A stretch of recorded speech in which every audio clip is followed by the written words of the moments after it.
चुनाव प्रचार में जुबानी वार और पलटवार चरम पर है। अमित शाह का विपक्ष पर वार तो आपने सुन लिया, अब आपको सुनाते हैं कांग्रेस के सीनियर लीडर शशि थरूर का एक्सक्लूसिव इंटरव्यू। बीजेपी पर पलटवार किया और इंडिया गठबंधन के पीएम फेस पर खुलकर बोले। शशि थरूर कांग्रेस के दिग्गज नेता अहमदाबाद में मौजूद है।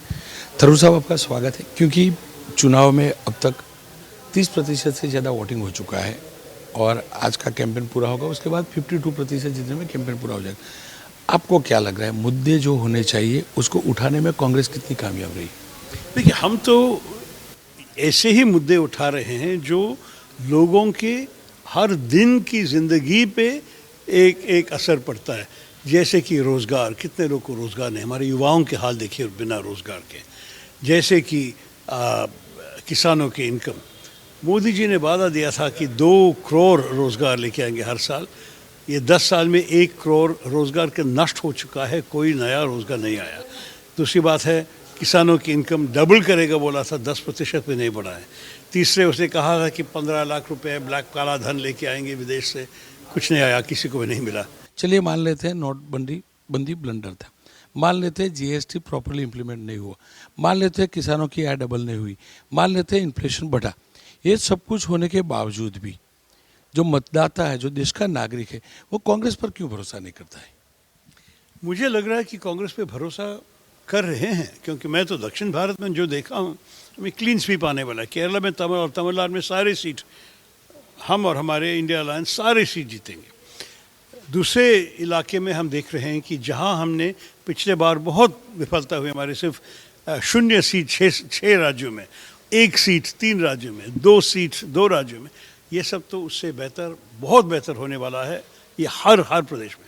गुजरात में भी हमें लग रहा है कि हम ये 0 पे नहीं रहेंगे।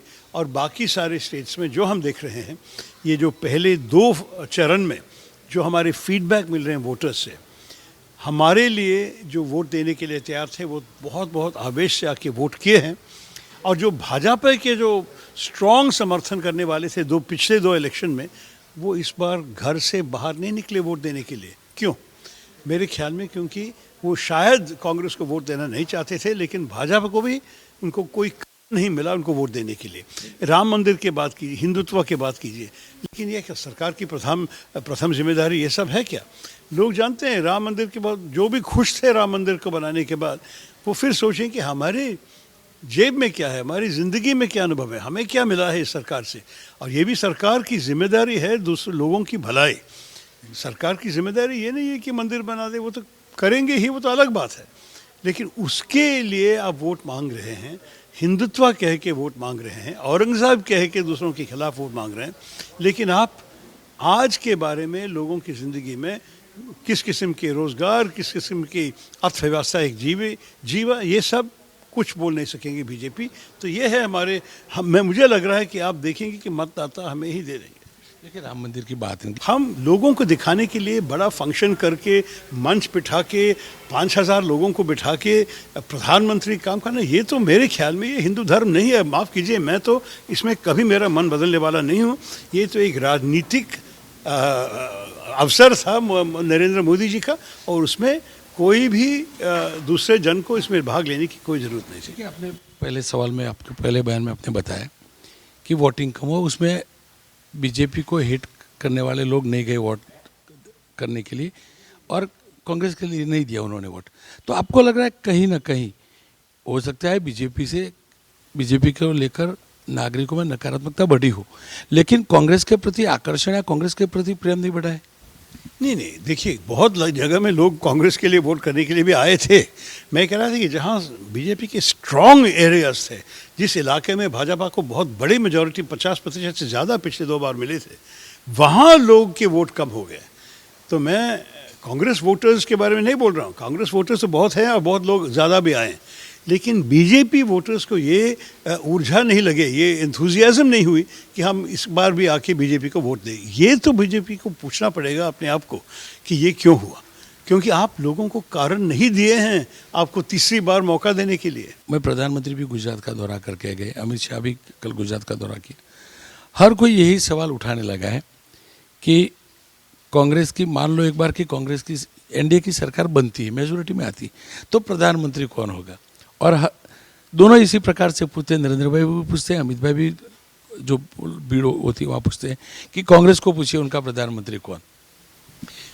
बोलने की ज़रूरत नहीं है, क्योंकि हमारी पार्लियामेंट्री सिस्टम और प्रेसिडेंशियल सिस्टम के यही अंतर है कि एक प्रेसिडेंशियल सिस्टम में एक व्यक्ति चुनाव लड़ता है, पूरा देश से कहते हैं मुझे चुन लीजिए। पार्लियामेंट्री सिस्टम में पार्टी लड़ती है, पार्टी कहती है कि पार्टी हमारे विश्वास, हमारी आइडियोलॉजी, हमारी सोच, इसके लिए वोट दे दीजिए। आपको पता है कि हमारे देश में स्ट्रिक्टली स्पीकिंग सिर्फ वाराणसी के लोग नरेंद्र मोदी को वोट दे सकते हैं, फिर भी नरेंद्र मोदी पूरा देश में कैंपेनिंग करते हैं मेरे लिए वोट दे दीजिए। लेकिन असलियत ये नहीं है कि वो नरेंद्र मोदी को वोट कर रहा है, अपनी ही कंस्टिट्यूएंसी में आपके प्रतिनिधि के लिए आप वोट कर रहे हैं, जिसकी पार्टी, जिसके विश्वास के बारे में आप समर्थन देना चाहते हैं। तो ये अलग सिस्टम होते हैं। मोदी जी हमारे पार्लियामेंट्री सिस्टम को चला रहा है जैसे वो प्रेसिडेंशियल सिस्टम है, लेकिन ऐसी करने की कोई ज़रूरत नहीं है। पार्लियामेंट्री सिस्टम में हम चाहते हैं, और ये तो कोalition गवर्नमेंट होने वाला है, हमारे तो कोalition गवर्नमेंट होगी, एक पार्टी की नहीं होगी, सारे कोalition के नेताओं इकट्ठे बैठ के किसी को चुन लेंगे। हमारे सिस्टम में, पार्लियामेंट्री सिस्टम में एक प्रधानमंत्री एक फर्स्ट अमंग इक्वल्स होता है। ये कभी नहीं कि जैसे कि हम आजकल देख रहे हैं कि मोदी जी मैं करके सब कुछ उनके नाम पे हो रहा है। आप रेलवे स्टेशन जाइए तो मोदी का कियोस्क, कहीं और मोदी की गारंटी, राशन में आपको चावल मिले तो उनका पिक्चर छपाना, ये सब मेरे ख्याल में बहुत अलग किस्म की बात है जो हमारे देश में नहीं होना चाहिए था, लेकिन हो रहा है।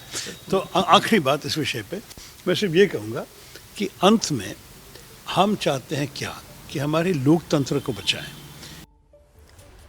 जैसे ही घड़ी का काटा दोपहर 2:30 पे आए, बबीता जी का दिल सास बहू साजिश के लिए मचल जाए। और ये है इनकी बहू, पूरे दिन ऑफिस की टेंशन हो जाए गॉन जब ये करें अपना फेवरेट शो फ्री टाइम पे ऑन।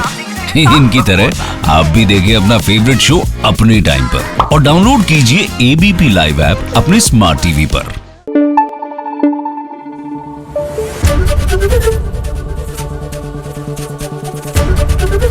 एबीपी न्यूज आपको रखे आगे।